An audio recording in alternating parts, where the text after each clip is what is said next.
First of all, what are ketones, by the way? Because when you guys first started sponsoring the show, I was like, I've heard of keto. They're fuel for your brain. Your brain loves ketones. Your brain can't use fat directly. So in order to use fat as energy in your brain, you turn it into ketones. I see. And so everyone already has some amount of ketones in their body already.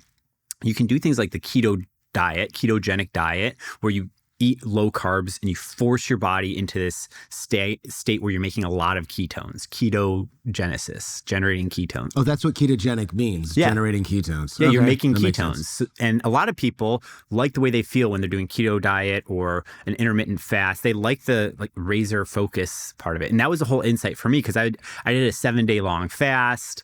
I'm a big just biohacker in general. I run 10 miles every day and not while fasting. Not while fasting. Oh, different. Those are different. Yeah, different. Okay. I've done a lot of pulling at different levers of performance and optimization and seeing what works.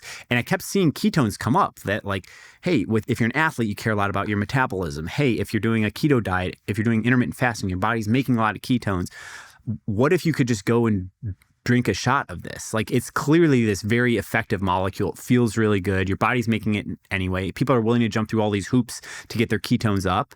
What if you could get your ketones up just by drinking a shot of it? Why can't you go to the store just like you can go for protein or collagen or CBD or other nutritional primitives, electrolytes? Why can't you go to the store and just get a serving of ketones? Mm-hmm. And that was the entrepreneurial light bulb, that kind of innocent, dumb question that ended up being this really big question. This can't be that hard. Exactly. 5 years later. Yeah. But that's why, Paul Graham will say things like, you want to find the novel ideas that seem obvious, but aren't in the world yet. Because maybe that should exist. Maybe, maybe there should be a way to broadcast the world a 144 characters status update, and then boom, you have Twitter. That's right. Yeah. Maybe there should be a way to text and have a car come to your house, and okay, boom, you have Uber.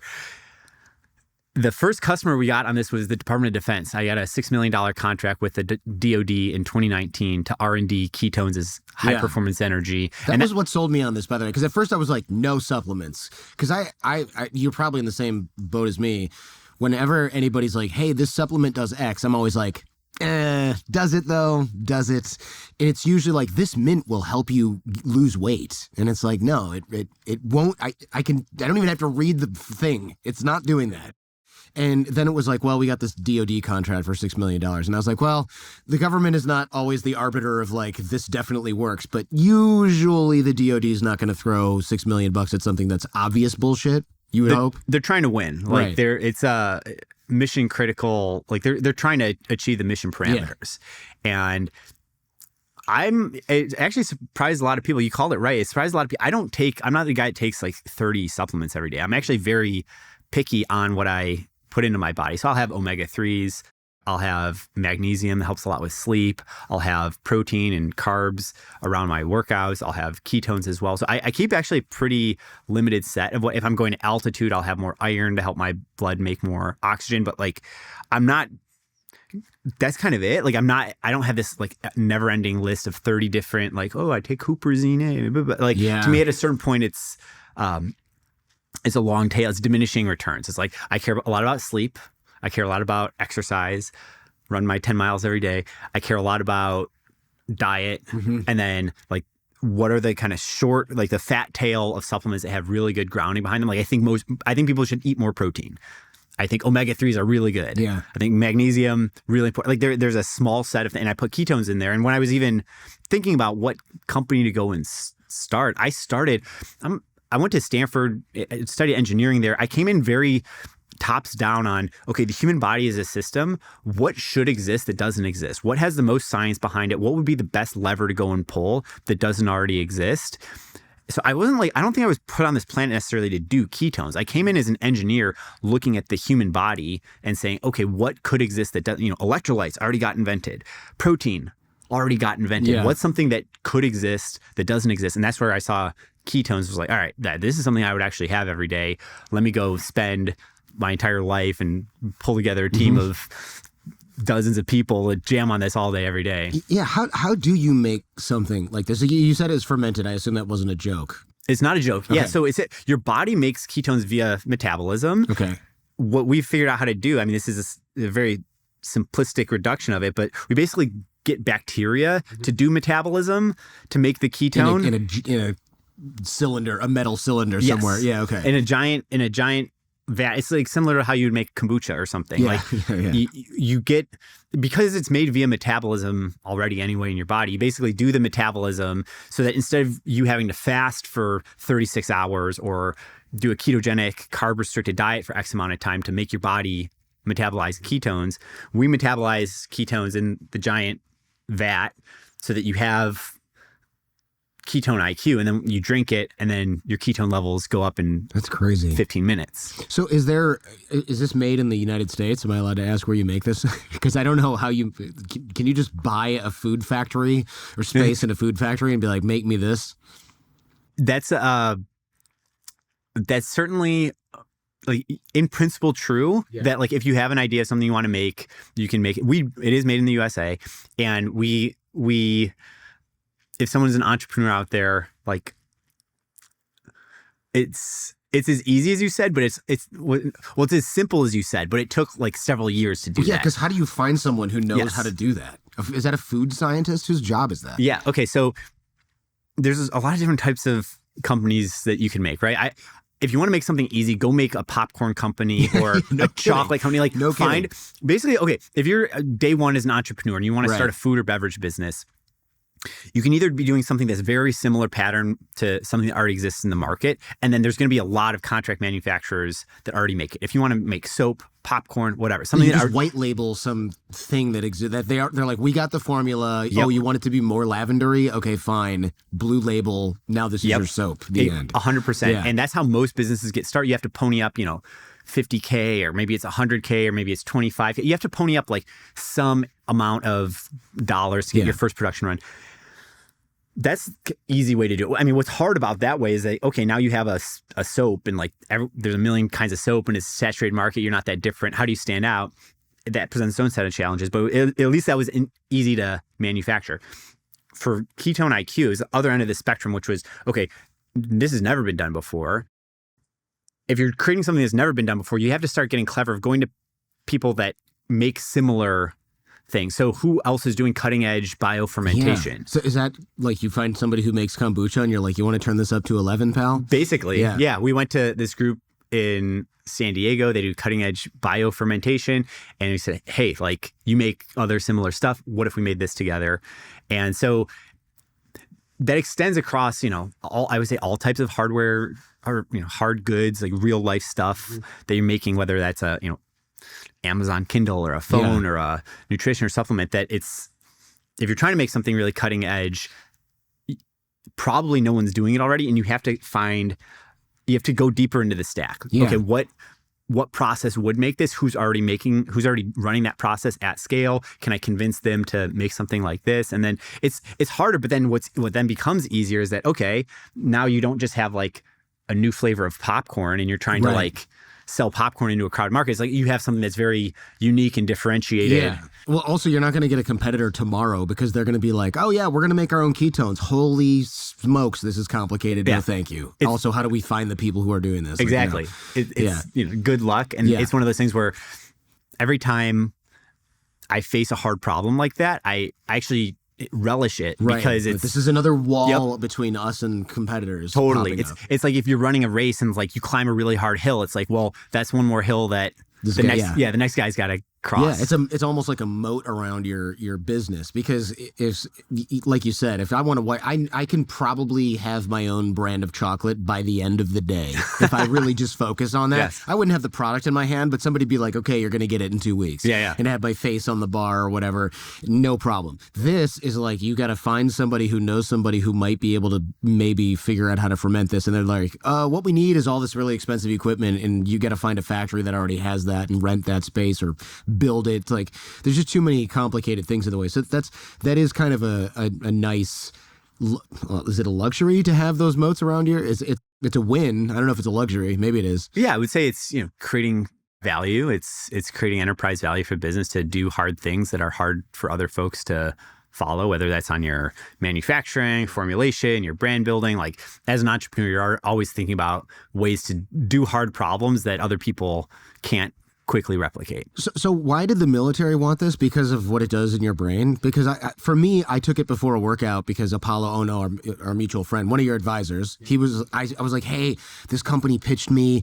What do you think of ketones? And he's like, oh, and I didn't know he was an advisor. I mean, that was just lucky for you guys, I guess, because I was about to be like, no, thanks. And he's like, no, you should totally do it. This is a good company. And he told me that it's fuel for really hard workouts. So I was only taking it before I had a workout with my trainer, like leg day, where I knew he was going to kick my ass.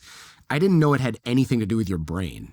Yeah. It's a form of fuel. Mm-hmm. So truth be told, all the cells in your body can use it. Your cardiovascular cells, your muscular cells, your neurons, your brain cells can use it. Your brain cells are especially responsive to it, but the other cells in your body can use it too. It's a metabolite. It's a source of energy that you can use in general. A lot of why the DoD got interested in it was, well, we got this $6 million contract. It had 7 different subtasks to it. And a lot of what we were looking at was cognitive performance in low oxygen. So hypoxia. Like was that like when you're running or swimming or something like that? Exactly. If you're running and swimming for a while, you're going to get into a hypoxic state. You'll be in a hypoxic state if you're at altitude. Oh, I was going to say pilots. Exactly. Just watched Top Gun Maverick a couple days ago. I was like, they're going blank, right? Everything's getting dark. Yeah. So pilots, a lot of the combat training in Afghanistan is mountainous, and that was at altitude. Deep sea combat missions also are hypoxic. So, and hypoxia is interesting because it mimics just like, this broader set of stress, even if you're at normal oxygen levels, that if something works at hypoxia, then, hypoxia is a very stressful environment. So hypoxia can mimic like stressful environments also at sea level.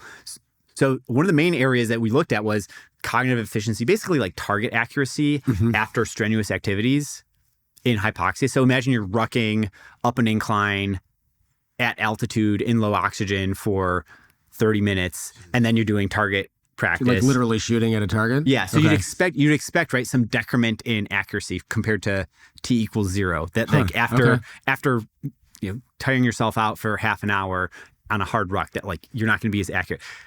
And so ketones recovered a significant amount of that decrement. I guess I didn't realize you'd be a worse shot just because you're tired, because it doesn't seem physically demanding to shoot a gun at a target. But I guess it is. It's a combination. It's physically and cognitively demanding. Yeah. And your brain's really the central governor of the whole situation, right? That like you only have so much brain juice. You only have so much ability to focus and drive the output from your musculoskeletal system. So you can go really hard on a ruck, and you'll still have, your muscles will be tired, but you'll still have muscular endurance left, but your brain might be really tired. So that ability to, have you ever been on like a hard bike ride or something, and at the end of it, you can't really string a cogent paragraph together verbally? So this is where I'm at. Obviously, clearly I don't work out hard enough, because I'll go for like a 3-hour ruck with 55, 60 pounds in my pack, but I'm not running. I'm just walking it fast. But at the end, as sore as I am, as tired as I am, it's not like, God, I can't check my email now. Like that's not the end of that workout. You think you could just like jump on a podcast and just roll? Yeah. Well, yeah. I mean, don't get me wrong. My legs and my ass are killing me.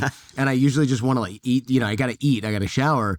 But yeah, I don't have, no, it's not like, oh, I can't do this meeting. I can't do this podcast. Yeah, no, not really. Yeah. Like I said, clearly I'm not working out hard enough. I mean, everyone's built different. You have some amount of reserve, right? Like there's some tank, there's some limit at which you deplete it, and there's a drop off in cognitive and physical performance. At night, I couldn't do this. Like after 7 p.m., no, that's when I'm like, my kids are like, I want to jump on the bed, and I'm like, I'm gonna get mad for no reason, and this is gonna feel really crappy, and I'm not gonna be a good dad. And it's like, okay, I need to just read a book, and if they don't pay attention, I can feel like I get really impatient. Stuff like that happens, but it's only at night. During the day, there's almost an unlimited amount of like shit that I can take, and it's not a big deal. Yeah, you're very in tune with your overall energy levels, energy management. Like that's the ultimate equation that we're trying to solve. I would say as high performers, and that in my business we're energy science company fundamentally at Ketone-IQ, and you're really tuned into it. Like, you know how you're feeling, you know where to put a podcast recording in your day, you know when to block off your individual contribution time, you know when to do meetings, like you know where to schedule your day around your energy ebbs and flows. That's true. I do have a policy that I cannot do any sort of complicated, anything that's recorded cannot happen after 4 p.m. because it's not that good. Yeah. It's not as good. I know what you mean. I mean, I have a block. I try to do all my meetings before 2 p.m. Yeah, it's smart. And because, you know, if I'm starting at 9 a.m. and if it's a really full day, by the time 2 p.m. comes around, I'm very present. I'm highly present in meetings. So I'm there. I can tell I'm burning hard. I'm locked in. And I just know after 5 hours of that, there's a drop off in quality. I can still do meetings. Like I have it, you know, message me if it's really important. I will, you know, I'm not a total crybaby about it, but like I'm going to have to rally for that meeting. And like I would rather use my 2 p.m. onward to do solo tasks, catch up on email, focus on written stuff. I know that there's a certain tank of extroversion, like being highly present, especially on Zoom calls. Like I can only do so much, and just honest with myself and managing my energy around that. How did you get good at that? Because it seems like a skill that people listening or watching right now would be interested in. Because for me, I just happen to notice the pattern of, wow, this 4 p.m. podcast kind of not my best work, or you know, doing this at 8 p.m. because this person's in another country. If I do that, I need like to not plan to go to bed early enough because I got to drink caffeine later in the day, and it like screws everything up. So this better be like damn important, basically. The other thing I noticed is on the flip side of this whole thing, I don't want to give my best hours to certain things. Like if it's a meeting that somebody else is inviting me to, I don't actually want that to be in the first 4 hours of my day, because especially if it's one of those Zoom calls with 20 people on it, I'm not going to say anything. I'm basically listening. Yeah. So I'll plan it during my afternoon walk if I can. I don't want to give them my 9 to noon, because that's like, no, I should be doing this from 9 to noon. Those are the sacrosanct hours. Those are the most valuable hours. Yeah. So it's really interesting. You've, whether explicitly or implicitly, graded your hours in the day. Like these are the like platinum hours. Yes. And then, okay, these are like the bronze, silver, gold hours in the day. Yeah, my friends have taught me how to do this. Ryan Holiday is one of them, and he told me, if you know who that is, the author, he told me something, I'm paraphrasing here, but it was something like the first few hours of the day, his phone is off and he's just writing. And he writes, I think he said it's like 10, I write 10 shitty pages a day.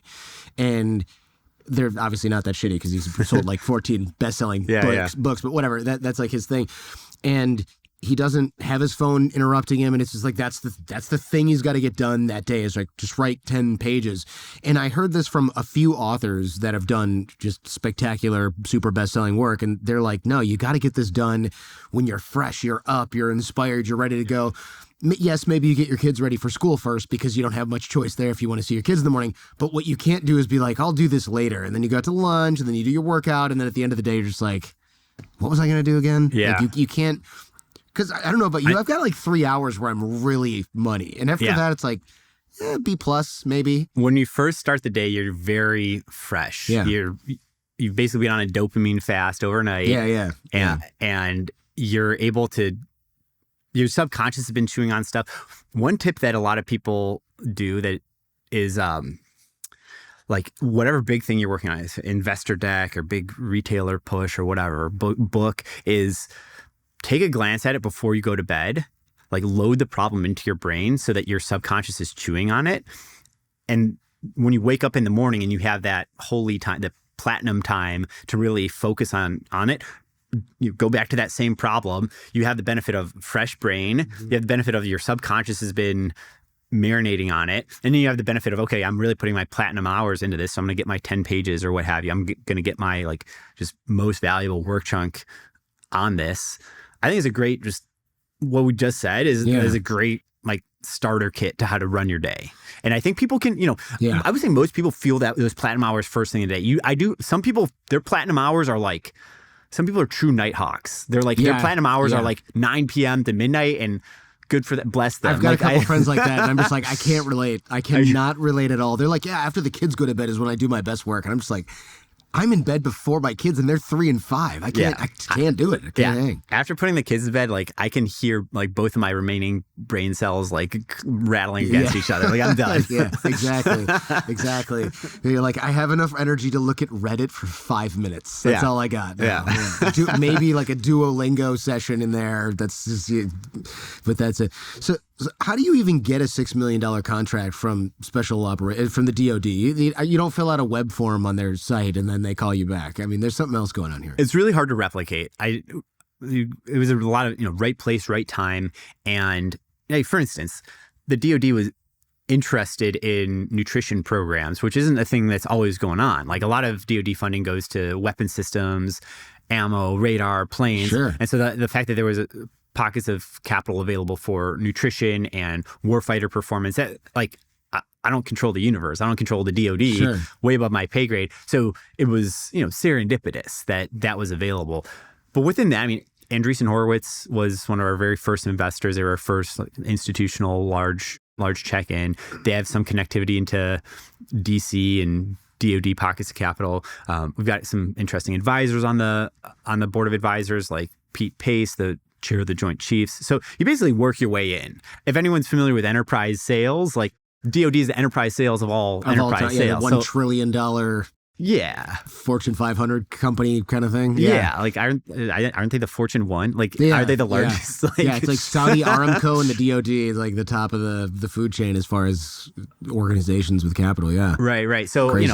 Whatever analogy you want to use, like felling an elephant one dart at a time. Like you got to get probably 20 different people had to sign off on it. Yeah, at least. By the time we're done. So sure. there's the contracting vehicle, but then you also have to get the actual like participation groups to sign in. And it's funny because at a certain point, you're actually introducing parts of the DoD to each other who have never met. Oh, I see. Okay. Because you're like, it's a huge organization. It's a huge organization, and you're the one that has the chutzpah to get this done. You're like driving the initiative around the ketone program. And you're connecting all the dots. Oh, here's the contracting officer. Here's the participation group. Here's this. And you just realize, I mean, it's like enterprise sales often. Like sometimes you are introducing you're selling a tool to marketers and they got to pull in like their CIO and they got to pull in someone from finance and like a great enterprise salesperson, which I am not, but like I'm just, I can explain what the pattern is you're figuring out who the stakeholders are, and it might be very unique for the particular widget that you're selling in, and you're getting them all at the table, and you're getting the buy-in, and you're understanding the value prop that makes each one of them click in order to get the go forward with your mission. So who tests this stuff? Like, if you're like, hey, we created some ketones, no one's ever drank these though. Who at the DoD is like, well, these guys signed up for this? Are you just giving this to Army Rangers or something, and they're like, all right, fine? How does that work? We did a lot of work with the 10th Mountain Group in Colorado. They do a lot of mountaineering training. Mm-hmm. I mean, it's got to be. You have to be checking a lot of boxes along the way. Like an important part of doing even the initial work was that it's FDA compliant and made in proper facilities. And you would hope so. Yeah. Drink this gasoline tasting stuff. It's fine though. We promise. Based on just try it. Yeah. So I mean, there's a lot that you like have to do just to even get it to pass muster, and then there's a lot that you do above and beyond. Like we do NSF testing now. NSF, National Standards Foundation, that tests to make sure it's completely anti-doping compliant and completely high quality label, that the stuff all the that's label, on the labels, what's in the actual exactly, which like bottle. Gatorade doesn't do that. Like most of your household really, I just kind of assume that like everything you buy at the store, the label's accurate. That's really naive, isn't it? I mean, it's accurate within some band. Like you have to be accurate within some band in order to just sell on market. Otherwise, you get slapped or worse. But to get NSF certification is like a very, very narrow band. Like like it's another like extra couple of nines of precision on what you're doing. That's a relief. Yeah, because by the way, I meant to say the original flavor is like the gasoline tasting. The now though, I was very encouraged to try the apple and the peach because the apple is actually really tasty. The peach I like, but the apple is like It's yummy, actually. And the flavor is night and day. It's come such a long way from this original bottle, which is funny because I've had this for like 2 years. I asked you yesterday when we were eating dinner. I was like, is this safe? Yeah. Because this is extra fermented now. It's been in there for a long time. Yeah, it's funny. I've had so much of this, but I haven't had it in a little while just because we've really leapfrogged on that. Yeah, I've just been drinking these for, 2 years or something like that instead of this. And this has been in the fridge since then. It's bringing me back having the classic stuff. By the way, this is my second. How much of this can I drink before it's like, hey man, you're gonna want to go to the bathroom, or what? Like, what happens if you drink too much of this? You just have a lot of energy. Like you're not supposed to have more than 3 shots a day. That's what we say in the label. Sometimes people will have more. What happens if you do, though? What happens if you do is you'll have a lot of energy. I hope if you're having more that you're like doing stuff actively. So you're like, utilizing it. It's kind of like what happens. Okay, what if I eat, too much sugar? You're going to be sitting on a lot of energy. Like your body's got to burn it off. When you drink a bunch of ketones, your body's got to burn it off. So like if you're doing an Ironman marathon, it's a different story. But yeah, for most casual people, it's like, Huh. I never tried to have more than one per day because I just drink it before my workout, either with or without caffeine. And then it's like, okay, I'm done. But it scares me to think what happens if you have too much. So would it keep you awake all night? How does that work? It doesn't keep you awake. That's actually one of the features of it and why a lot of people like it as this caffeine alternative, because it gives you this energy lift, but it's not interfering with your sleep or your sleep hormones. So a lot of people actually like it as a afternoon pick-me-up because, like, for instance, I don't have caffeine afternoon period. I mean, I only have one caffeine coffee energy shot drink a day. Like I limit myself to 100 milligrams of caffeine and I always have it before noon. And I know a lot of people, 45% of Americans have some sort of sensor on or in their body that's we look at Oura Ring. I usually have a watch on, but I don't want it on the show. Yeah. So like an Apple Watch or Whoop or what have you. 45% of Americans, there's something like 200 million worldwide. That's crazy. I did not realize adoption of trackers was so high. It's super high. And you have a lot of people who, what's the easiest one to track is your sleep score. So there's a lot of people that are cutting back on caffeine afternoon. There's a lot of people that are just cutting back on their overall caffeine intake because it's one of the easiest ways to improve your sleep quality. That's going to improve your next day's energy levels. So it's all to say that within this world where people are trying to not overdo it on caffeine, a lot of people come to Ketone-IQ because they like an energy source. It doesn't interfere with your sleep.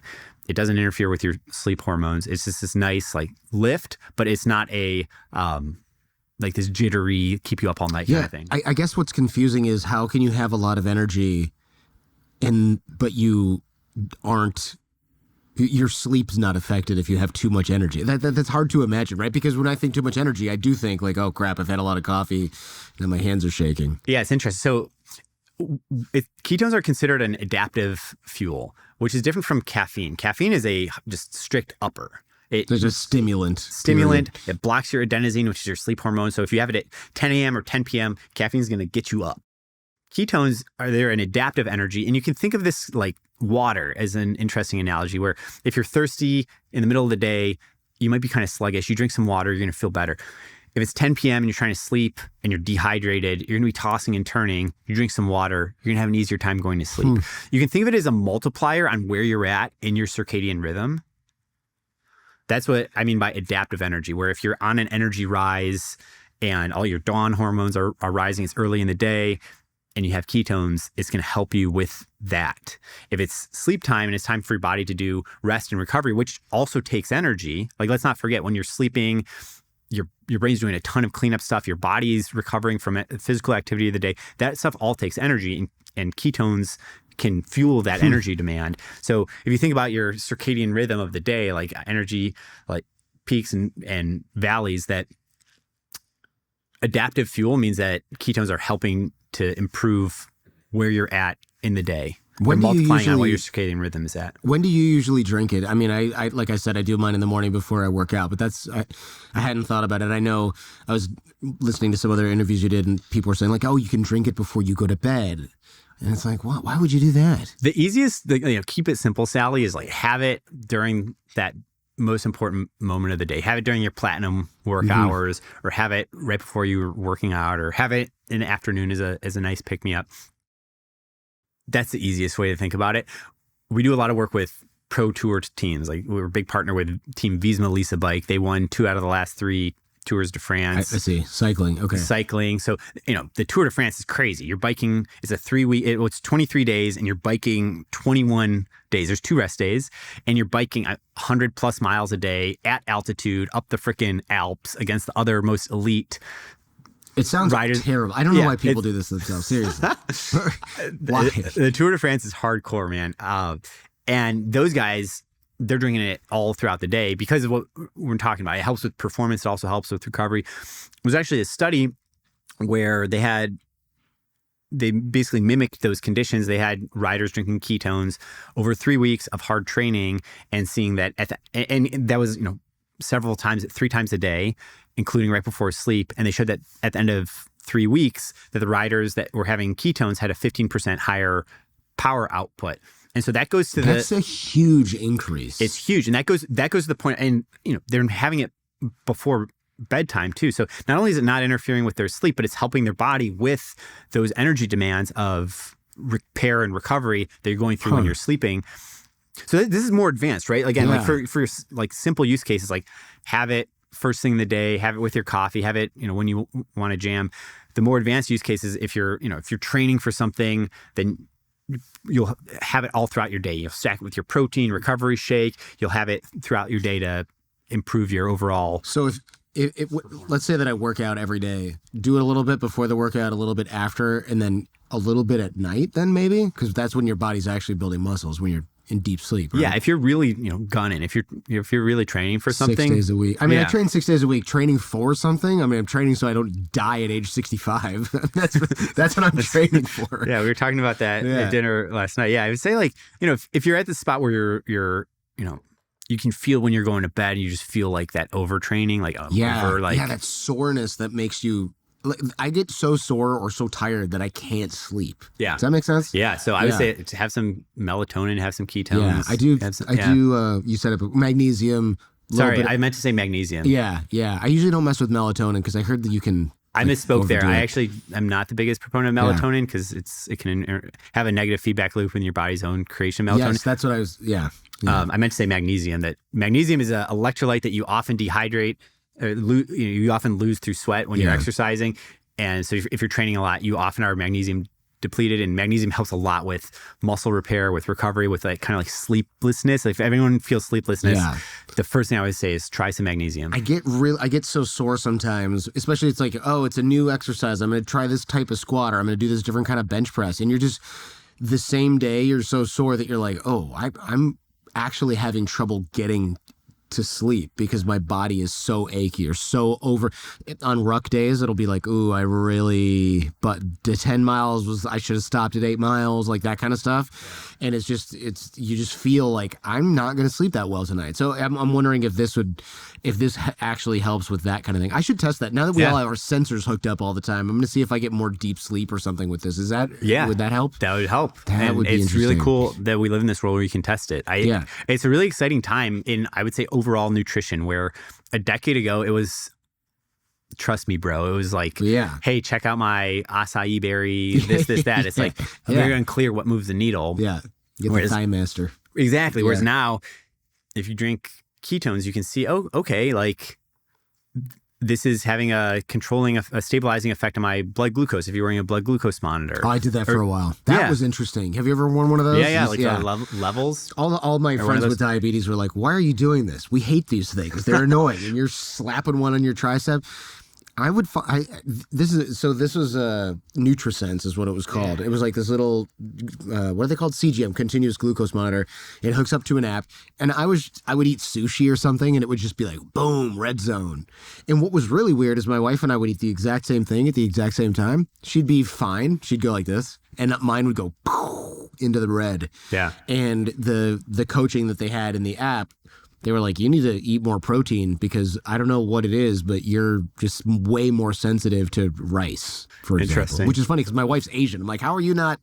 Rice is not affecting you? Is it like in your bloodline? I don't understand. She might have higher rice tolerance. Yeah, higher rice tolerance. What is it called? It's like insulin sensitivity or something like that. Yeah, it's a real wake-up call for me. When you eat a lot of carbohydrates, you increase your blood sugar. Yeah. Because it all turns into blood sugar. And then that causes secretion of insulin, because you need insulin in order to metabolize blood glucose, blood sugar. And some people are better or worse at secreting the insulin. Yeah, mine was like red zone. This is dangerous. Yeah. So they were telling me like you need to eat less rice and more carbs, and I felt like, how much rice? Sushi, it's not like you're eating a giant bowl of rice. I mean, it's just at the bottom of the soup. But I basically just stopped eating as many carbs. Period. Yeah, sushi is closer to table sugar than you might think. Or I say white rice is white closer. Rice. Yeah, yeah. It's a very simple carbohydrate, meaning it's very close in the breakdown process to just a sugar. Wow. If you're eating carbs, you generally want stuff that has more brakes inside of it, meaning like literally if you're thinking about a car with brakes, like you want more fiber, more protein, more complex carbohydrates. Like steel cut oats type stuff. Where it takes like 3 days for your body to break it down. Yes. Yeah. Exactly. Because then if you like the way that you feel when you're eating carbs, like what you don't want to have is just, straight sugar all the time, because that has that spike and that crash. And then, it's not great for your body. It's not good for your long-term insulin sensitivity. Like you'll lose sensitivity to insulin over time. That's type 2 diabetes. I reversed that by just not eating as much crap. There you go. I got tested and I want to say 33, and I was 39% body fat, by the way. Whoa. Which is weird because I didn't look that bad. Yeah. I just was like kind of chubby, and now I'm like 12. And I look at the pictures and I'm like, it looks like a different person, but it's not like this is a totally different guy. Anyway, I got tested for that, and I remember the doctor was like, you're basically gonna be diabetic. Like you are, I think they call it pre-diabetic, which is not, I think that's a good thing because it scares the shit out of you. And it's true. Yeah. Back then it was just called like stage something, whatever. And there was another euphemism for it that was more like clinical. And he's like, you need to change your diet. And it took me a couple of years to do it because it's actually hard if you don't know what the hell you're doing. And you grew up in Michigan where like Cheetos is a food group. But I tested recently. I test my blood work all the time, and I'm nowhere near that. It's amazing to watch that stuff dip down. Yeah. You realize you can actually almost make yourself younger. Yeah. It's crazy. It's incredible. I mean, it's almost like we've became video game characters where you're able to play with your character traits and your points across different things. And I used to think biohacking was the stupid. I used to think it was just dumb, like gym bro nonsense. But when you find essentially your biological age going backwards, it's pretty cool.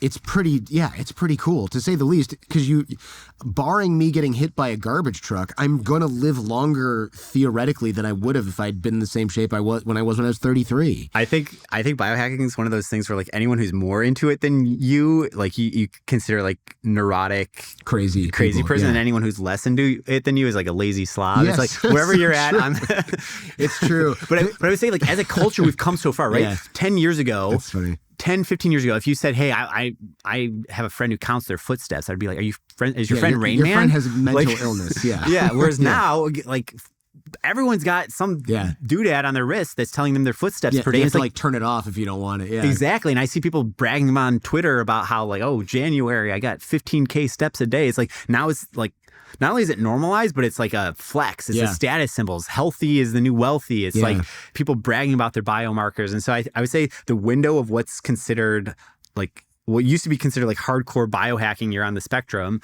to like now it's like it's pretty normal. Now, like, if you're doing like, plasma rotations and like whatever the next frontier is, right now we look at it as crazy, but 10 years from now, I think the window is going to continue to shift. Like, I think we'll all have like some implanted AI chip that's just like reading all of our signals all day. I mean, I would love that, because I want to know if I do blood work probably every 10 weeks or so. Yeah. I would love to just have fresh blood work every 24 Constantly. hours. Yeah. What if you never had to do blood work again? No, what if it was incredible. like a one time, hey, we install this microchip and whatever, like assume that privacy and all that is solved for in a great way. Yeah.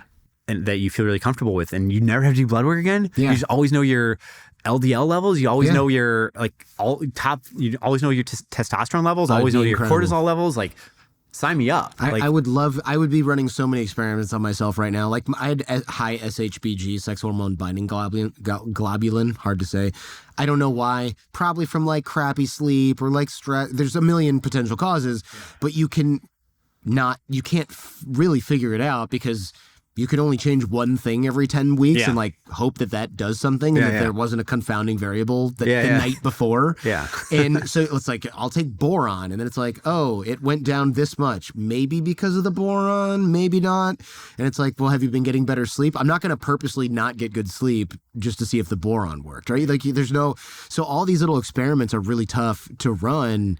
And it's like you're driving a car and you're opening your eye every like 10 minutes. Yeah. It's like you need so more frustrating. signal. It is. Yeah. I forget what my original point was. That happens occasionally on this show. Oh, I know what I was going to ask you, which is, so if I am making ketones in my body, but I'm also drinking it, speaking of back to the melatonin idea, like if you're taking exogenous melatonin, your body might say like, oh, I don't need to make this anymore. Is that going to happen with ketones too? No, because your overall energy demands is so much larger than what you'd be having with a shot of ketones anyway. I see. The overall body's energy demands like, around 2,000 calories. We were talking yesterday. Yours is like somehow. Unfortunately, mine's like 1,750, which is freaking annoying. It basically means you have 1,750 and you maintain weight. If you're trying to lose weight and you're like not a small dude. No, like, I'm not. like I'm at 165. You're a full ass man. Yeah, and it's like 1,800 calories is my maintenance calories. And I look at these other dudes that are like the same size as me or smaller, and they're eating 3,000 calories and they're not gaining weight. It's just so annoying because, of course, like I can have basically 1.5 meals a day of theirs. Yeah. And they're like, oh, I still got 700 calories. I guess I'll have a bowl of, and I'm just like, God dang it. So if you use 1,750 or 2,000 or 2,500, something in that range as your frame of reference, a shot of Ketone-IQ has 70 calories. It has 10 grams of ketones, and that's 70 calories total. Wait, 70 calories? So these ones have 5 grams. These ones are 35. That's what I thought. Because they're combined with, it's like caffeine and ketones. We go a little lighter on the ketones. And this one is pure ketones, 10 grams. So what we're drinking here actually too is... This is Ketone-IQ with... Oh, so no the caffeine. one without caffeine has more ketones and the one with caffeine has less ketones. Yeah, we just dialed down the ketones and added caffeine for... We have 2 product lines, the ketones and caffeine one. Well, wait, so why do you have less ketones in the caffeine one? Just because when we stack it with caffeine, it's like the overall impact, because we add caffeine, like we didn't want to like blow people's socks off. So we want to get people... I see. Like, so me drinking this full shot with coffee might be a little bit overkill.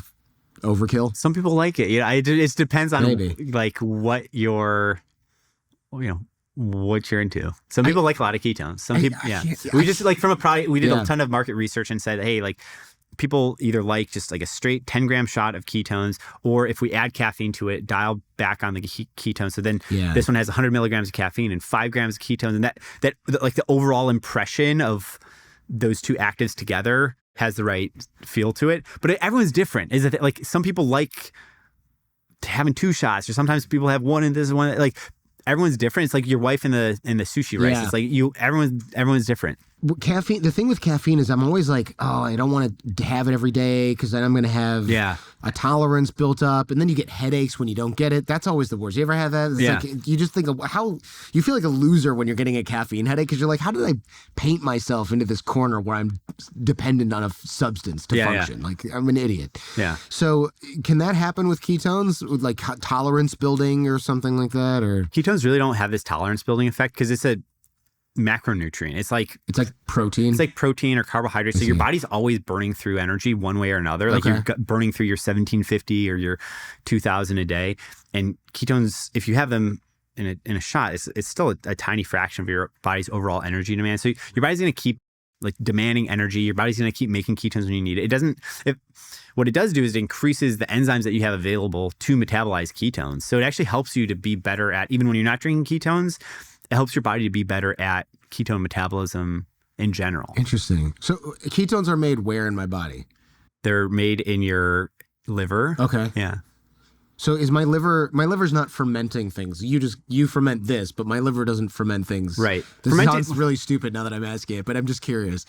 Fermenting is a process where you basically get microorganisms to do metabolism for you that like your body, in this case, your body could be doing that metabolism anyway, like that, like breaking down of molecule A into molecule B. Enzymes do this, right? Yeah. So are those, you're not using the same enzymes someone would have in their liver to make this outside of a liver, right? Not exactly. Because in your body, you're making it from fat, and you're turning fat into ketones. When we make it in our stack, we actually start with sugar, and we're able to metabolize that into ketones. But that's not something that your body can do. Right. What we're interested in is the end product. Right. No, that makes sense. I was just kind of curious. So is there, if I'm taking this and my body's still making this out of fat, when people hear fat, they're like, I want my body to use fat. Yeah. Is it a lot of fat, or is it just like your body's using an ounce of fat to make this each day? Like calm down. Yeah. So remember like bulletproof coffee? Yes. Yeah. That like you have MCT oil or other fats in your coffee. And people like MCT a lot because it's a medium chain triglyceride. It's a type of fat that your body can relatively easily turn into ketones. Oh, that's what that's all about? Yeah. I didn't know that. Yeah. So your body... So you don't need bulletproof coffee if you have this, because this is like what your body is using, turning the coffee, the bulletproof the MCT oil into. Exactly. This is skipping steps. So instead of putting butter and MCTs in your coffee and like waiting for, some percent, it's not a perfect equation, like waiting for some percent of that fat to turn into ketones, we've skipped a step. Like I never got into that stuff, man. It was gross, and also I was like, this isn't really doing anything. Come on. It's one of those things some people got into because it's like, oh, it's brain octane. It feels really good. I like the stack of caffeine, and then the MCT turns into ketones as brain fuel. I honestly just think people were like, this feels awesome. And I'm like, every bit of caffeine always feels awesome. Of course it feels good. Yeah. That's why I was so sus when I was like, this has caffeine in it. I'm only feeling the caffeine. I want to go back to the original one. Go back to the original one. Go back to the original 10-gram ketone one. And I mean, that people really like that. I actually prefer the caffeinated one. Yeah, I will have max one of these per day. And if I have a coffee, I'm not going to also have a caffeine shot. I've made that mistake before. Yeah. I'll have a lot of these throughout the day. I'll have a lot of the no caffeine ketone ones because I don't know. I just like kind of the flow it puts me into. It's this nice. It's like subtle. I feel it. It's not hitting me over the head with a ton of bricks. Like too much caffeine just really messes with me. I get angry. Like I don't know if you're one of those people who when you have caffeine you get stressed. Like Hulk smash. Yeah, Hulk smash. This doesn't do that. That's what I appreciate about it. Is like this has. It's not the same. It's like this flow state. It's like that kind of relaxed, dialed in feeling you get if you're fasting, or runner's high. A lot of people call it like runner's high or like low dose Adderall. It's like it gets you into this like calm, cool flow state. So it's interesting because like if you had a map of like all the different substances that exist and all of the different places that they took you psychologically, you got LSD takes you over here, and nicotine takes you here, and cannabis takes you here, and caffeine takes you here, and alcohol takes you. Ketones open up this own.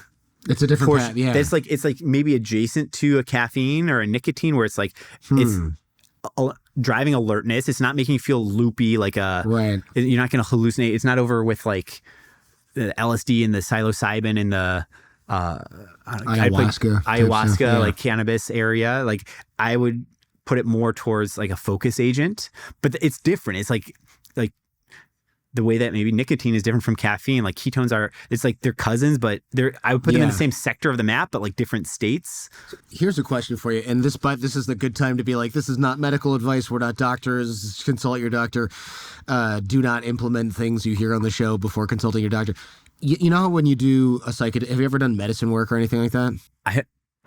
I'm familiar with psychedelics. Okay. We'll leave it at that. We don't want to piss off your investors or whatever. Yeah, or the DOD. So they tell you, no nicotine, which isn't a problem for most of us because we're like, smoking is very 1980. They also say no caffeine for, I don't know, it's like a month before and a month after or whatever. What about this? Stuff? People actually like to stack this. That was my question. Because a lot of the ancient ayahuasca ceremonies, they actually involve purging and fasting. And that in part is to get you into a ketogenic state. Oh, interesting. Where your brain is running on ketones. And so people will still do that. And then they will also have Ketone-IQ so that basically your brain needs energy. Like if you're going on some big medicine trip, your brain's going to be going through a lot. You're going to have high brain energy demands. Where does that brain energy come from? when it comes from ketones, people feel like it's a really nice stack. It really helps to stabilize the overall experience, and it enhances what you're already getting from the purging and the fasting and forcing your body to go into ketosis already anyway. So you could take this the day before you do so. Theoretically, you could take this hypothetically. That's how some of our, I have a number of field reports. People have done it that way. Yeah. Wow. Yeah. Interesting to think about. I heard you're an avid marathoner, aside from the fasting stuff, when you're not fasting. So I'm trying to reconcile this with the idea that you're into the barefoot running thing. So you don't run a marathon barefoot, though. That seems like a terrible idea. I don't run a marathon barefoot. Some context. I ran 3,000 miles last year. You can do the math on it. It's like, how much is that? Yeah, how does that work out? 10 miles a day would be 3,650 miles. Right. So I get like 8 miles a day. Basically, I run 10 miles a day unless, I don't know, like I give myself, I guess, a couple of days off here and there, like a few times a month. Good idea. Yeah. Sometimes, whatever, life happens. But my general thing is, do something active every day, and running is my happy place, and I just like to run a lot. I run a 2:40 marathon. It's like a 6 minute per mile pace for the marathon. Crazy. Is that crazy fast? That sounds crazy fast. It's faster than your average person. Because I don't think I could run one 6 minute mile. So the fact that you're running like 28 of them in a row, 26.2, yeah, 27, is awesome. Yeah, it's top percentile. I'll say that. Wow, good for you. There's levels to this game. Like I'm not qualifying for the Olympics anytime soon. There's levels. It's like anything in life. Like you can be. Yeah, it's definitely an advanced amateur. And what's cool about it is it just puts me. We work with a lot of pro athletes. We do a lot of work with John Jones, the UFC heavyweight champ. We do a lot of work with the pro tour cyclists. We do a lot of work with actual Olympians, marathoners, track and field. And I'm not in there, but I'm able to kind of understand. Like I know what it feels like to train every day. I know what it feels like to what the difference between a lactate-driven session is versus a zone 2 easier session. I know what fuel systems we're working on, what it takes to train. So I find it helpful to be, same game, different leagues, but like in the arena. And I just have fun. Honestly, even if it didn't matter, I go crazy if I don't get my exercise in. Like it's just I gotta have my fun. I'm not a very good person if I don't work out. No, for man, you don't want 3-4 days max. Yeah, even 2 days. It's like I start to get the itch. Yeah. I think it's good to have that feeling. I honestly, what ends up happening to me is I start to drink more. Alcohol? Yeah. Really? Yeah, because I got to scratch the itch. It's really weird. Man. Like if I'm getting my 10 miles in a day, I'll have a glass of wine. I don't know, once in a while. Like if I'm having a nice meat and I want to like really compliment it, or if it's a special occasion, like sure, but I don't like hanker for it. If I'm like, when does this happen? I try not to fall off the horse too much these days. But it'll happen when you travel. It's travel. Yeah. It's honestly like, you're in Europe and you're jet lagged and like you're doing a lot, and it's like, where the hell are you gonna go run? Where are you gonna go run? Yeah, exactly. And it's all right, and we're just on vacation anyway. Like I really try not to get that off the wagon. But what ends up happening is I have a lot more thirst. Like I got to scratch the itch. Like it's weird because it's the same. It feels like the same.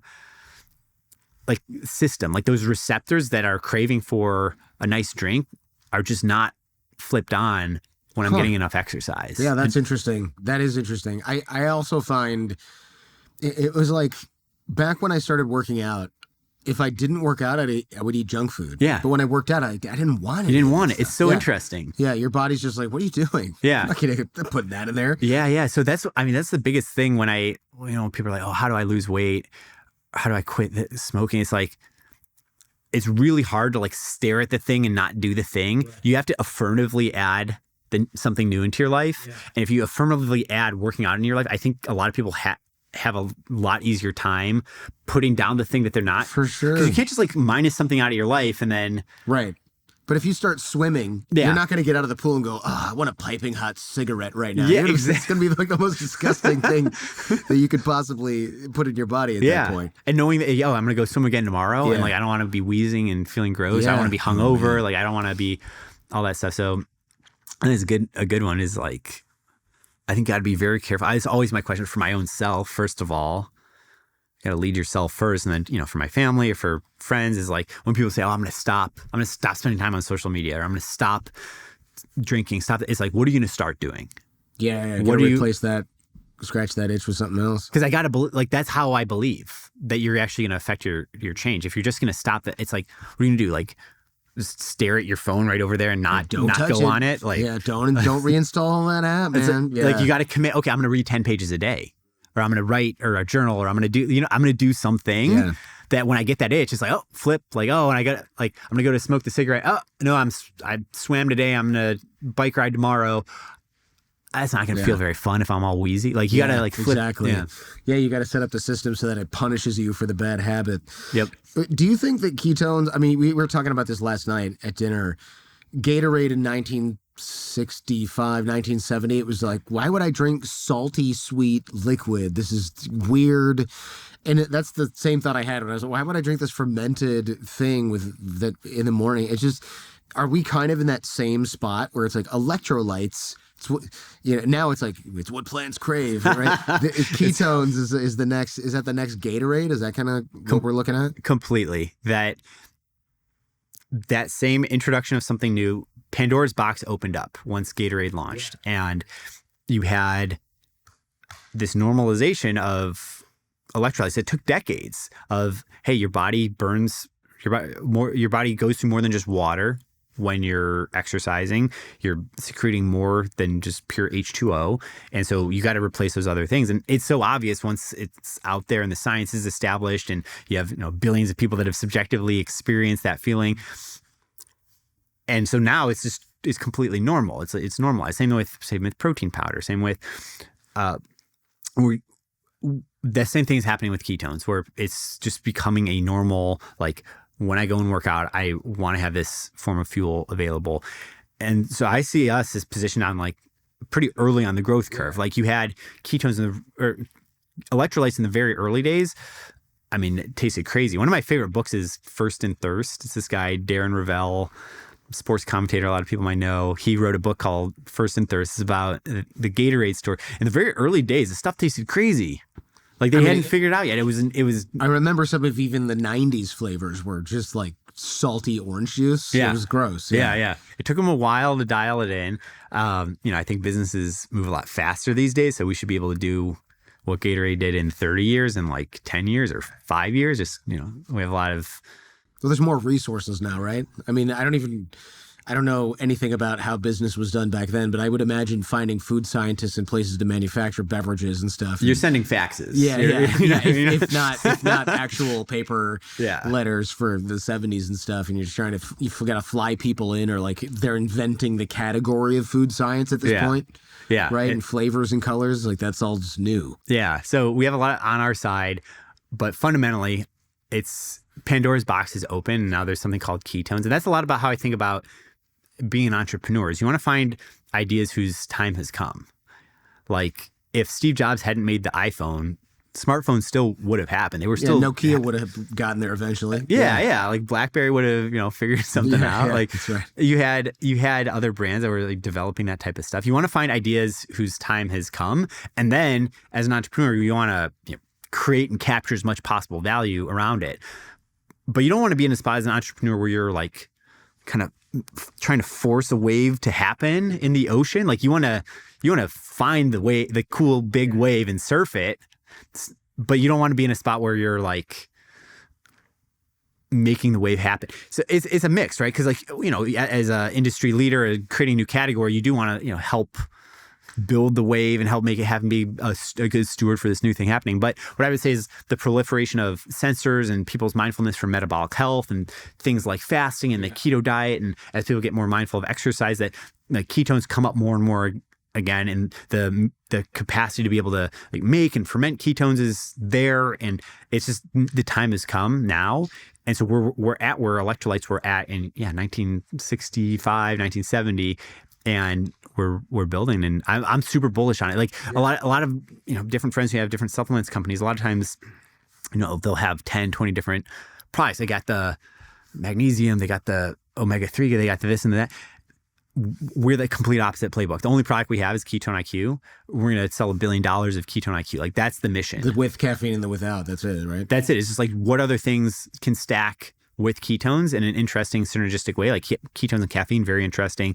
We're percolating on other ideas of what stacks I was going to ketones. ask, but I realized maybe you can't say, but like, what about like ketones and CBD or something? Like, There's some interesting stuff in there that like, ketones help with protein resynthesis. So if you exercise a lot and your muscles are torn up, then ketones can help with the rebuilding, like the energy demand. Well, you need more protein. You got to eat protein. You need actual protein. Well, of course, but then like the energy demand of like taking that protein that you ate and rebuilding your muscles, ketones can significantly help with that process compared to not having ketones. And so ketones and protein is an interesting stack. Right now, honestly, we're just so early that it's like, I'm just trying to make ketones available, and I'm friends with all the proteins companies in the world. Like I don't see a need like immediately today to stack with a protein, because like, pick your favorite protein and have ketones with it. Yeah, sure. I can see a world in the future where we start, formulating and stacking or doing collaborations with other brands, things like that. Can you powder this? Yeah, in principle you can. Yeah. I mean, you can powder just about anything, because you can take a liquid and you can spray it onto an excipient, like basically a inert carrier. Mm-hmm. And you can powderize just about anything. I didn't know that. Okay, because I was just thinking like, protein powder with ketones in the scoop, and then it's just that's interesting. Yeah, because I always you get to mix in your like vanilla flavored protein with your milk, and it's like, okay, this wouldn't be a great flavor profile addition to like a vanilla flavored shake, but if it was just in there, that's different. Yeah, and if we're obviously figuring out the taste in a lot of ways. Would it still taste like one of these, even if it's sprayed onto? It would, right? It would just reignite the. Yeah. That would be tricky then. You know what? The vanilla with the sour apple might be a little bit of a weird combo. Yeah. So there's definitely some, flavor science, because again, it's fermented. And so you're working with a lot of like sour notes and things like that. So maybe, our best flavor right now, so we like the green apple is honestly really the one that's that my favorite, because it sort of dovetails nicely, because you're expecting a sour apple. Yep. Peach is kind of like, this is a peach, but there's definitely something else in here. Yeah. It's like a sour peach. It's like a very sour peach, which I don't mind. I'm one of those guys who is like, if this is good for me, I don't really, it's like I can deal with it. I inject L-carnitine into my muscle every day when I work out. That's like, you can't really, there's no flavor. That's like the next level of something that tastes a little weird. It's like, that's painful. And, if you get it wrong and you get a twitch, and like there's blood involved, it's not good. But you realize like, this is something that's going to help me work out more, recover faster. Okay, I'll do it. So that's where this falls. It's not like it doesn't taste good, so I'm not going to have it. So you're saying we should keep it tasting crazy so that there's more believability? There's definitely psychology that says this tastes too good, it doesn't do anything. Yeah. I've seen that before where people, I've talked about this on the show, where I think it's with the placebo effect. Yeah. If you inject something that's fake, it works way better than something that you drink or eat. And if it tastes bad, it works better than something that tastes good and also has a placebo effect. The placebo effect is stronger if it's like more painful or more disgusting. Yeah, that's funny. So, yeah. It reminds me of, there's this like Birkenstock campaign from back in the day. It's like we make ugly shoes. They're just really proud of the fact that they make ugly shoes. That's funny that they realize that. Okay, I didn't know that. They're just like owning it, because they're like, well, we're making the most like comfy, eco-friendly. I mean, that's what Crocs are. They're like, they're comfortable, and I'm like, they better be. They better be. Because look at yourself right now, man. You're in public. Yeah. We were talking earlier about barefoot running. Yeah. I don't know if that's something you want to riff on. I was curious about that, because I saw even yesterday your shoes were kind of flat. Yeah. Or not flat. That's the word I'm like, thin. Yeah. You're almost zero drop. I half expected you to show up just being one of those guys who walks around barefoot everywhere. I got a friend who does that. And I'm like, what about when you go to the airport bathroom? Please tell me you wear shoes. Yeah, that's where I was wearing yesterday is Vivo's Barefoot, which is a great brand that I like. There's a few others out there, there's like Paluvas and several others that they basically, to differing degrees, give you very, very low separation from the ground, and then wide toe box. And then if you really want to go next level, you can get the like The little toe the shoes. separated toes. I had those for a minute, those toe shoes, the Vibram 5 fingers. The problem is between the toes, they would wear out so fast. And I just ended up with holes in them after like a month. I was like, these are too expensive for plays every month. Yeah. They're a conversation starter for sure. Also have people going, what the hell are you wearing? Speaking of guys in Crocs, I got no room to talk when you're wearing those little toe shoes. So I like Vivos. I think they have dialed in a brand that is like pretty normal looking. Like they kind of look like a Converse or whatever, just like a normal shoe, but they have all these features of like it is very thin rubber. It's like a few millimeters thick rubber, so I can feel cracks in the sidewalk. And then they have a nice wide toe box, so it's the closest you can get to being barefoot while still having like a sanitary like being hygienic. Like I don't actually want to be barefoot around in public. But it doesn't hurt if you step on like a pebble. It does, like the first couple months that you have it, and then it just so goes away. I run so much. I besides nutrition, my shoes are probably the next thing I think about the most. I have 10 pairs of shoes I'm always rotating through. I never run in the same pair of shoes twice in a row. Really? Yeah, because I never want to overfit for one shoe. I see. I want strong feet. I don't want feet that are really good at running in the whatever, like Speedland, on running. It's like I like your ankle, your arch support. It's all positioned a certain way in this shoe, and then I want to like surprise my feet the next day. So it's like training in the gym. Yeah, you don't exactly. just do bench press 5 days a week. Yeah. Exactly. And it's like if you want to go further, it's like part of why I like the barefoot shoes is maybe similar to why you might like doing a bench press as opposed to a just machine press. Yeah. Like the more moving parts, the more degrees of freedom I see as a feature for stronger feet. Yeah, I agree. I do stuff on rings, and everyone's like, "Hey, why do you do it on rings?" Because if you're doing dips on a dip bar, that thing's not going anywhere. Right. You're just doing dips in the same position. If you're doing dips on rings, you're doing all this crazy stuff, and you got to fight all that, and you end up with like everything being sore the next day instead of just your triceps. It's killer. And so you can take that same analogy to shoes, which is if you have the most modern teched out super shoe, that shoe is doing a lot for you. It's giving you the arch support, it's giving you squish, giving you bounce. So I'll say a couple things. One is, if I'm going to set a PR, if I'm running the Boston Marathon, Chicago Marathon, I want to run as fast as possible. Damn right, I'm wearing the $249 super shoe. I'm for sure wearing the Alpha Flies. It bounces up every time you push. Yeah. Amazing. Yeah. Those things work. They're a cheat code. You got to do it. In my training and just day-to-day life, I love, first of all, variety of shoes, and then just my daily walk-around shoes. I like the minimal ones because you get all the strength. I love the rings analogy. I like the fact that I'm not getting a ton of arch support. I love the fact that my toes are spreading out and actually able to do proprioception. They're able to, feel and respond to the world around them, send that signal up my kinetic chain, my ankles to my knees, to my hips, and I'm able to like properly respond like a caveman to the world around me, and my muscles are actually working. Because all that strength, and if your goal is to set a PR, it's like, well, once you strap on the super shoes, now you have a really strong foundation. If you go and do dips on a regular parallel bars, you do like 30 instead of 7. Exactly. So whether your goal is just living long and having strong feet, or setting PRs, I'm big into barefoot, minimal, ease into it. But I would say, we're born barefoot. A lot of human history, we've been in like barefoot or just like simple leather strap type of shoes. And modern shoes, they do a lot for you, but I think honestly, a lot of times it's a crutch. Yes. And if you want if you have a pronation thing, you want this or that, if you have these different issues, I encourage people try around barefoot, try going back to basics and let your foot develop. It's a really incredible feat of energy, no pun intended, it's incredible feat of engineering. I did not mean that. That God's given us, that our feet just work like super well, or evolution, whatever. It's a brilliant machine, and I would say let it function as it's originally intended. You mentioned you did a 7-day fast, and that I think it was earlier in this conversation or yesterday at dinner that the ketones suppress ghrelin, one of the hunger hormones.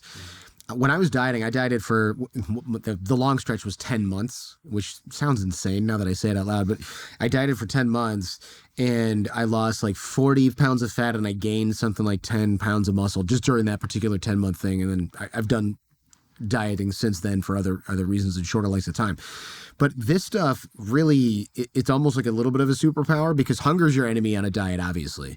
And if you're on 1,400 calories, 1,500 calories, and you've got to eat like turkey breast 2 meals a day, it gets old, right? And if you're hungry or you're smelling the spaghetti bolognese that your parents are eating, you need something. So this is really useful. But I'm curious what you think of the GLP-1 hunger suppressants and other drugs like that, especially as they relate to ketones. Yeah, I think GLPs are basically a miracle drug. I think they're super effective, glucagon-like peptide. Glucagon plays a really important role in your overall metabolic process, and the fact that you're able to imitate that with modern medicine, super interesting. And I think there's some caveats around it. Like I don't think people should necessarily be on it forever. There are some side effects for it, I think, but I do think it works. I think it lets a lot of people feel very satiated because it slows down the speed at which food goes through your system. It helps to regulate your insulin levels. It helps with a lot of things. There are some concerns, right? Like, does it lead to muscle wastage? Does it have other just long-term side effects? You're talking about the GLP-1. The GLP-1s, Ozempic, for people who don't know what GLP-1 is. Yeah. There's a few other in that class, but yeah, Ozempic's like the big brand name. I think it's amazing, but I do think people shouldn't necessarily be on it forever. That like it's good for a 10 months or like a strict period of time where you're trying to hit a certain goal, and then you really ought to try to revert to like lifestyle. Like sure. How do I via food and exercise and lighter supplements that aren't as much of a like GLP-1s are a sledgehammer that works really well. How do you then like maintain the lifestyle without constantly hitting yourself with a sledgehammer? So a lot of people let's talk about just diet and lifestyle in general, because different calories are different levels of satiating. Like not all calories are the same. If you have 100 calories of sugar versus 100 calories of fat and protein, the fat and protein sticks to your ribs. Like it's a lot more satiating. That's why there actually is some credence to stuff like carnivore diet or keto diet. Because if I said, hey, you can eat as much steak and avocado as you want, it's going to be 8 ounces of steak and 1 avocado. Yeah. Yeah. Like I'm going to get filled up versus like, sure. I can slam a bag of Haribos and like 90 minutes later. Gummy bears? I can basically shove all of them in my mouth at one time and I'm good. Yeah. Exactly. And so I'm ready to reload. There's different levels. And it all plays out. It's all very well documented. It's just like, stuff with a lot of sugar in it. It spikes your blood sugar. It spikes your blood insulin. And then as you process down the sugar, the insulin is still around. And that sends a lot of signals to your brain to go and eat again. It's basically like you're a caveman that found some honey and it's like, yo, load up. Yeah. Whereas fat and protein, it's a lot more satiating per calorie. So like per 100 calories that you're eating, you're just getting more bang for your buck. And so I highly encourage people that are, going on weight loss journeys. Yeah, I would say explore the GLP-1s. Obviously, talk to a doctor. We're not doctors, but opinions on it aside, like I think it's interesting. I think it's worth having a conversation with your doctor about. And you got to look at your lifestyle and diet and what you're eating and try to orient yourself to like, have your afternoon snack, like just make yourself slam 3 hard-boiled eggs and like wait a minute before hitting the bag of chips. Hit yourself with the like have a good high quality protein bar and just like, if you're going out to some dinner and it's not going to be super, like have a protein bar before dinner, like front load yourself with like satiating calories so that when you get to dinner, you're not going to like, it's that much less French fries that you're going to have. That's smart. There's definitely, it's like when you go to the Mexican restaurant, you're starving and the chips are in front of you and you're just like, they get you 3 bowls of these chips. That's why they do that. 1,200 calories worth of chips. That's why they do that. Like, you're at the Italian restaurant, they bring the bread. Like it's always like, okay, how do we load you up on like a bunch of carbs that you feel good about, but like not good for you? And like, while your food is coming and it doesn't really fill you up, you just kind of wolf it down and get hungry again. Yeah, that's funny. But I hadn't thought of that. what I say is just to give the context on ketones. The ketones are in that bucket of like highly satiating per calorie. That there's this big study on ketones versus sugar, and giving people isocaloric dosages of both, meaning the same amount of calories of both, and that in the ketone group, people felt significantly more satiated. So, well, two things. One is they had lower ghrelin levels, so like suppressed hunger hormone, and then subjectively, this is placebo controlled, so people didn't know what they were having. The group that had the sugar, they just felt a lot hungrier a lot sooner. And so ketones go into that bucket of just more satiating. So if you're looking for this like quick, like, hey, I don't want to feel hungry for the next few hours, I'm busy with work, Ketone-IQ is really interesting. Oh, that's so you could, like, if you got to work through lunch or you're only going to have a bar, yeah, you could also have this and you won't feel like crap on skipping lunch. Right, exactly. That's interesting. It's kind of freaky because like I'm not necessarily trying to like cut personally. I have ketones for other reasons, but so you probably need a ton of calories if you're running 10 miles a day. Exactly. If anything, yeah. I'm like trying to load up, but sometimes I'll have Ketone-IQ and then I'll be like, oh whoa, like I just didn't eat. Like I gotta go wolf down some shit. That's what it was like when I used to take Adderall back in college. It was like, why do I have a headache? Oh, I haven't eaten for 14 hours. This is not good. This is not healthy. It like hits you in a weird way because like instead of being like you're not necessarily hungry and then it's like, oh, it's 4 p.m. and you like work through lunch, like, oh, feel a little dizzy. Yeah. I go like maybe should have some actual nutrition. Yeah, thank you for coming on the show, man. I appreciate this is so much fun. One last question. I noticed you're sipping this. Usually when I take these, I just like slam the entire thing in one mouthful. Is there an advantage to sipping it, or is that just you're just a connoisseur of fermented ketones? We're just going connoisseur mode. That we sell the product in two ways. We sell it as shots. That's our most popular. And then we have these large format bottles. Oh, so this is still around. Yeah, it's still around. I thought I had an antique on my hands. Well, it is an antique because we've also updated the exact formulation, like the flavor on it. So you do have an antique. It is a collector's item. You should save collector's this. item. Yeah. Imagine having V1 Gatorade. That's a good point. Actually, that's a good point. I gave some to my trainer. His is unsealed, still sealed. That thing's going to be worth a fortune in a decade. Huh? Yeah, for sure. Like, throw that on eBay. What we found is that the shots. Oh, I can crack one of these. Crack it open. These are just like way more user friendly, right? It's like shot. Like I agree. We've all had like a. You don't need to measure it. That's the thing. You don't have the measuring thing. You're just like eyeballing this. Yeah, that could go wrong. We updated it as well. We now put printed dose markings on the large format. Oh, that's a good idea.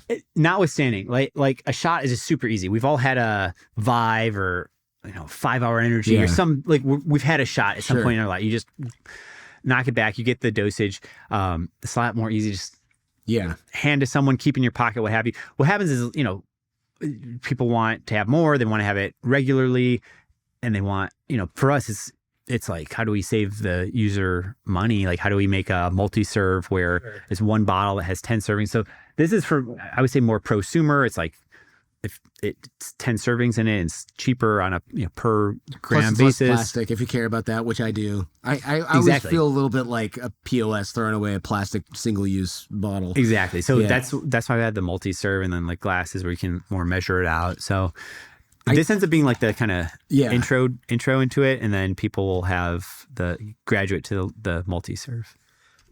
I have other questions, but I'll save them for the next time. Thank you, man, for coming on the show. This is super fun. That just flew. It flew by. This is like 90 minutes or something. Wow. Yeah, it just flew by. Well, we'll see what happens when they edit out all of our.